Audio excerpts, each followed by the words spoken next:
not quite sure how to do an intro for this video. This is actually a project I started like 3 years ago, and I just never finished it. I don't know why. I should have. But it's an awesome project, and I want to finish it. Here's the problem. I started filming it, but somewhere along the line, some of the footage got lost. So the intro is just not a thing anymore, apparently. For those of you that know me know that Bobby Duke is one of my heroes, and this should tell you how long this video has been waiting, because at the time, a recent video of his really inspired me to want to do something of my own. He took a bunch of pieces of different species of wood and carved a Rhinoceros Beetle, and it was awesome, and I loved it. I loved it so much that I saw that and said, as he would say, I want that. So I'm gonna make my own Bobby Duke inspired project today that I started 3 years ago. And here's where it gets weird, because I have some of the footage of showing you the plan, which I will play right now. It's a great little knobbed whelk, but it's extremely sun bleached, a little chewed up, doesn't have much for features, so it's not a great, you know, specimen as far as shells go. But it is a prime piece to use for this application. So, now you'll see why I'm saying I have a lot of work ahead of me. We are gonna carve a hermit crab out of wood, and we're gonna glue it on inside of there, and I think it's gonna be awesome. But as you can see, it's gonna be a lot of work, because all of these pieces need to be carved individually and then assembled. For example, these leg pieces, there's 4 segments per leg, but for it to fit together nicely, they're all gonna need to be carved individually. All of the antenna and eye stalks and the claws. I'm gonna cut these out and glue them onto the wood I'm gonna be using, and yeah, I'll be back. It's gonna be so cool and a lot of work. So yeah, I can't just carve them as individual legs because they may not all fit together properly, like onto the body. So I'm gonna have to take these and cut each one out and carve them all as individual segments.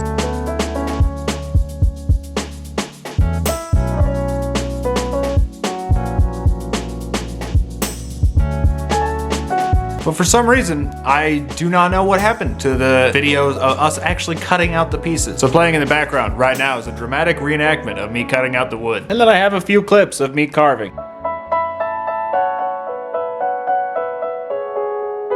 And that's as far as I ever got with it. We've got all of our eyepieces right here. We've got all these legs to get through. I did actually carve one of the legs, and then we just stopped. We did one leg and then just stopped. So, you're brought up to speed now. That is everything that is missing from this video. So now we can just resume as normal. That being said, I'm gonna come in and start carving these legs, and then these legs, and then these legs. I wanted to tell you what all the woods are. So the body and the tips of the legs are pine, lodgepole pine, really nice stuff to carve with. The legs are hickory, really pretty stuff. And then the claws are African blackwood, and the tips of the claws are cherry or walnut, I don't remember, one of the two. So yeah, we've got a bunch of really, really pretty woods. When they're all carved and like have a finish on them, they're gonna be amazing. So let's just do the thing.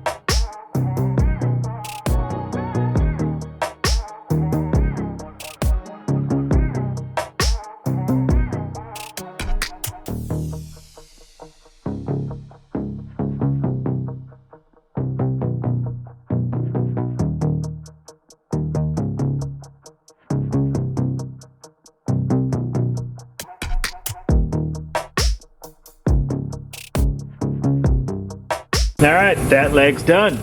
Only 4 more to go. What's that noise in the background, you might ask? Oh, just my new slab saw. I'm bored of long, spindly legs, so I'm gonna move on to the claws.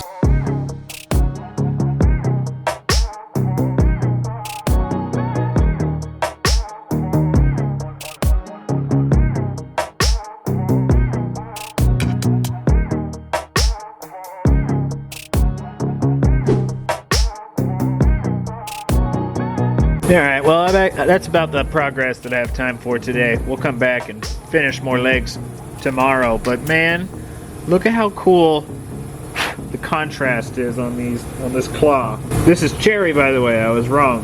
This is cherry. No wait, this is walnut. The legs are cherry. That's the realization I came to. I'm sorry. I picked out these woods like 3 years ago, so my memory is... Anyway though, look how pretty that is. Also, realization, this is not African blackwood, it's cocobolo, which is why it smells phenomenal. seriously wish I could just like put all of your noses through the screen so you could smell this stuff. It's so good. But yeah, look at that contrast. That's gonna be beautiful. 'Tis the next day. The saw is running. Let us continue.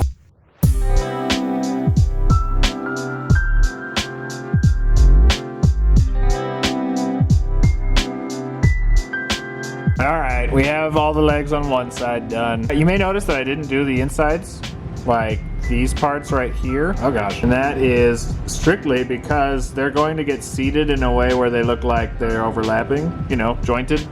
So I don't know what needs to happen with those yet. So I figured I'd leave them raw for now. Alright, well I'm gonna move on to this arm because it seems like more fun.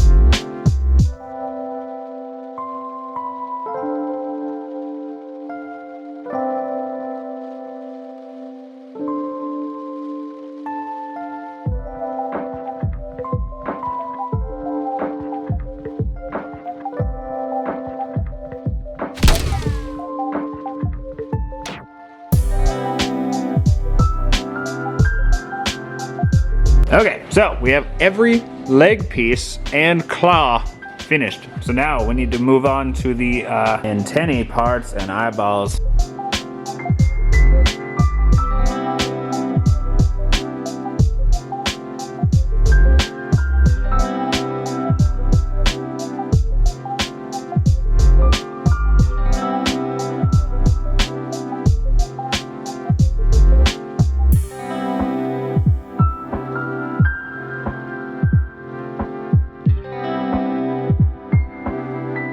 We have all of our appendages shaped, finally. I'm also very happy I had the foresight, 3 years ago when I started this to make the antenna out of hickory, because these are some very thin pieces, but it's so rigid, shockingly rigid. I'm happy about that. So all that's left now is to carve the body.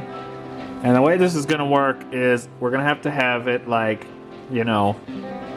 body-like and stuff. And you ever just start a sentence and you have no idea where it's going? No, so we're gonna have a little point and a ridge like this, and that's the eyes are gonna come up through that right there, and then the antenna will be right on the outside of the eyes.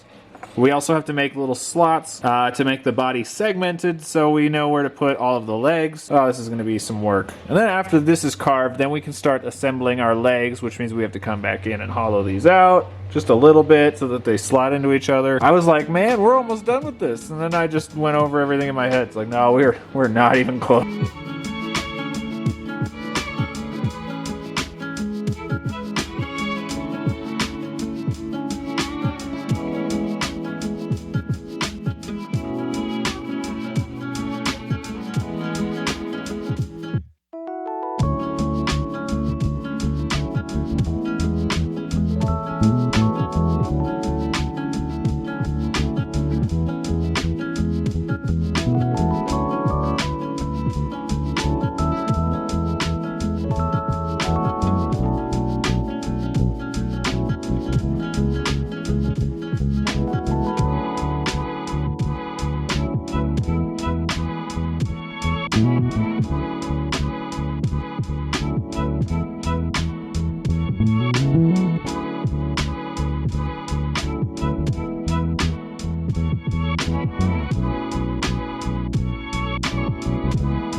We now have everything shaped and sanded. Body is ready, everything fits where it's supposed to go, which means now it is time to start slotting all of the legs. So like, for example, we're gonna need to round this piece on its end and then make a little hollow in here so that they'll seat in together, and so on for all of these sections.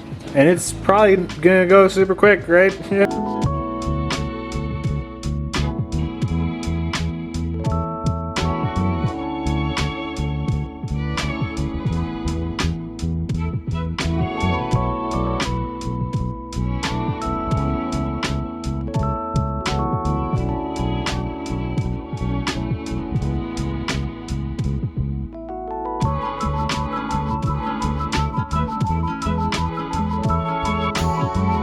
Every single piece is slotted and shaped. And you may have noticed that I rounded one side and then cupped the other. Well, I hope you noticed because I was showing it up close on camera the whole time. Anyway though, that is because it is easier to join a socket in this application than to try to make perfectly square shapes that they'll seat inside. Anyway though, I digress. We have one more thing to do, and that is we need to shape the backside of the body of the crab, because as it sits, it's gonna be all weird and wonky when it sits in the shell. Also, we were gonna use this shell, but I changed my mind.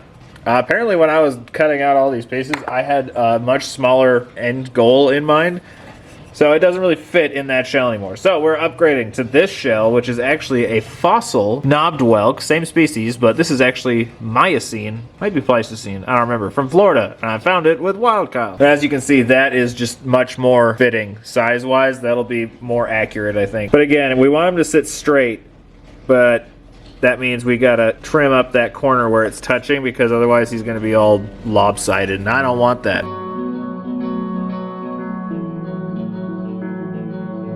Okay, that's really all we needed to do.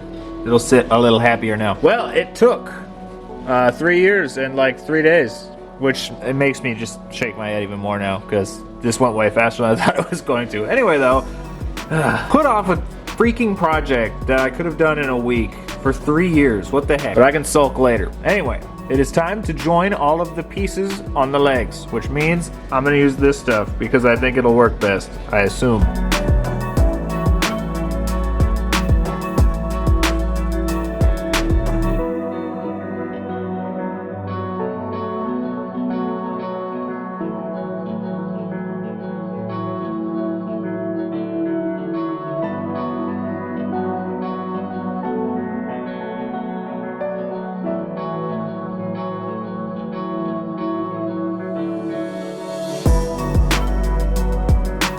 I could just stop right here and it looks like a mole crab, or it might. Oh, it actually really looks like a mite. Should we just, nah, never mind.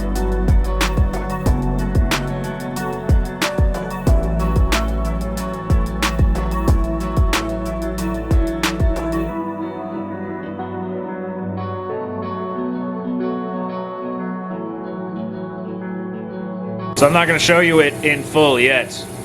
No close-ups yet. It is assembled.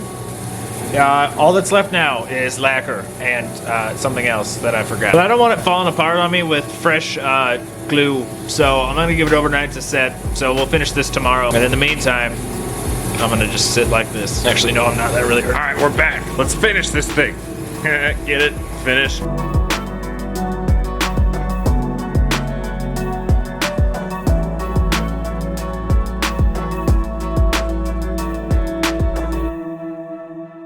Well, it took 3 years to get to, but the crab is done.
Well, there it is, and I am so freaking happy with it. It looks so good. I think When I started this long ago, eons ago, during the birth of the universe, it felt like a very intimidating project, which I guess is a good thing that I waited as long as I did, because I'm way more comfortable with carving now. It was really not that bad at all. It probably about a week of work. So, you know, not really something that needed to be put off for as long as it got put off. But I'm kind of happy I did, because I think it came out nicer than it would have had I tried doing it back then. Also, amazingly happy accident here with the carapace. Look at that curl on his back. That is just beautiful. That bird's eye curl, love it. That's actually why I selected this kind of wood, because I was hoping it would. It doesn't always have it, but man, when you get a piece that does, it looks so amazing. Alrighty, well, that is gonna do it for this one. And I am so happy with this thing. It looks so good. I'm so happy and satisfied. And all those other good words. I am enormously inspired by Master Bobby Duke. And ever since I saw his Rhinoceros Beetle video, I wanted to do one in that same vein for so long. And I think I picked a good culprit, a victim for this to work out on, because those articulated legs came out so nice. I love it. I'm sure a lot of people actually don't know this about me, but I literally made a YouTube channel 4 years ago. Other channel, not this channel, main channel. Well, first channel. There is no main and secondary, there's just two. I made a YouTube channel to begin with because I was so inspired by Master Bobby Duke. Without him, I might not be sitting here. Well, that's a weird, I'd be sitting here, but I wouldn't be talking into a camera. So on the slim chance that Master Duke ever sees this video, thank you so much for doing what you do. You have been a massive inspiration for me and my creative decisions for a very, very long time. And yeah, your wizardry knows no bounds, and don't ever stop being you. Let me know what you guys thought down in the comments. I would love to do more of these if you guys would be interested. There are a lot of segment-legged creatures and creepy crawlies that would be ideal for this kind of carving. And it was honestly a lot of fun, so I'd be all for doing it again. It's like a puzzle, but you make the puzzle, and there's more wood involved. I was hoping this video would be actually my new tool that I hinted last week, but it got delayed, so that'll be next video, hopefully. I'll have links to a myriad of things in the description, but yeah, I think that's gonna do it for this one. I hope you all enjoyed, and I'll see you next time. I know what all you kooky kids out there are thinking. No crab dance.